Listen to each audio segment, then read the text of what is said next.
لیکن کہنے کا مقصد کہ جو میری زندگی کا نچوڑ ہے کہ ایک ٹیچر کو ایک اچھا ٹیچر ہونے کے ساتھ ساتھ ایک نفسیات شناس بھی ہونا چاہیے.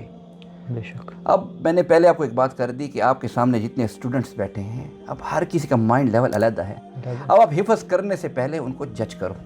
ٹھیک ہے. جیسے میمورائزنگ قرآن میں آپ ان کو جج کرو. آپ سب سے پہلے ان کے مائنڈ کی اس کیپیبلٹی کو چیک کرو، اس مائنڈ لیول کو چیک کرو، آیا وہ بچہ حفظ کر بھی سکتا ہے کہ نہیں کر سکتا. جی. اب دیکھیے ایک نعمت ہے اللہ تعالیٰ کی، اب نبی کیا تو ایک دیکھیے قسمت کی بات ہے. میں اور کوئی لفظ یوز نہیں کروں گا اس میں. اللہ تعالیٰ سب کو حافظ قرآن بنائے، سب کو قاری قرآن بنائے. اب اگر نہیں ہے نصیب میں تو یہ نہیں ہے کہ آپ نے اس کو بالجبر پڑھانا ہے. جی. اس میں پھر کیا ہوگا؟ ایک بات میں بڑی پتہ کی بتاتا ہوں کہ مکتب کا بھاگا ہوا بچہ اور مسجد کا بھاگا ہوا بچہ پھر کبھی لوٹ کر اتنی آسانی سے دوبارہ نہیں آتے. یہ میری آج ایک بات، ایک نصیحت، یعنی یہ یاد رکھیے کہ یہ میں بڑا آپ کو ایک علم، یعنی یہ میں بڑی آپ کو پتہ اور بڑی قیمتی باتیں بتا رہا ہوں. بے شک صحیح بات، بالکل.